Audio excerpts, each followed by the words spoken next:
Hello everyone, আসসালামু আলাইকুম। Giants মম cooking ওয়ার্ল্ডে সবাইকে স্বাগতম। আজকে আমি আপনাদের সাথে শেয়ার করছি ব্রেড পিৎজা। খুব অল্প সময়ে এই পিৎজাটা বানানো যায়।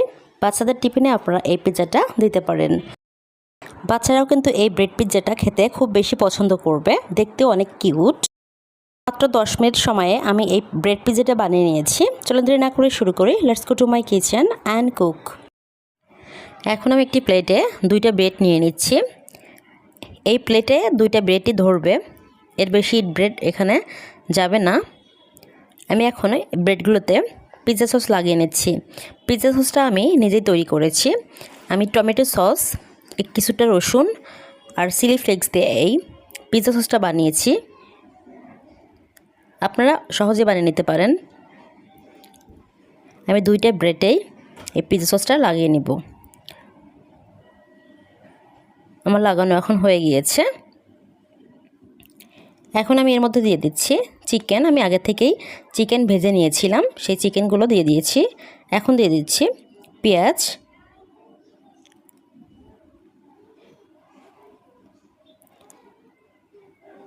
সাজিয়ে নিচ্ছি। এখন দিয়ে দিব চিজটা আপনারা বেশি পরিমাণ দিবেন, তাহলে খেতে বেশি ভালো লাগবে। আপনাদের কাছে আমার একটা রিকোয়েস্ট, আপনারা যদি আমার ভিডিওটি নতুন দেখে থাকেন তাহলে প্লিজ সাবস্ক্রাইব করবেন। অন্য ব্রেডটাতেও আমি একইভাবে চিজ দিয়ে নিব। এখন দিয়ে দিচ্ছি ক্যাপসিকাম। আমি এখানে 2 কালারের ক্যাপসিকাম নিয়েছি, লাল কালার আর সবুজ কালারের। আপনারা আপনাদের পছন্দ অনুযায়ী টপিং দিয়ে সাজাতে পারেন, তবে চিজটা অবশ্যই রাখার চেষ্টা করবেন। এখন দিয়ে দিচ্ছি অরিগানো।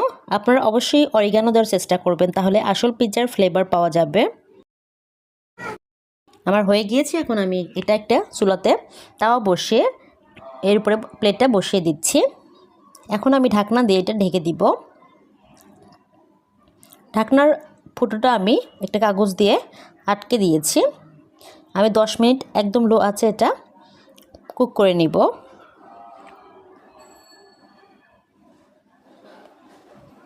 আমার 10 মিনিট হয়ে গিয়েছে। এখন চিজটাও মেল্ট হয়ে গিয়েছে। আমি এখন এটা নামিয়ে নিব। আপনাদেরকে এখন সার্ভ করে আমি দেখাচ্ছি।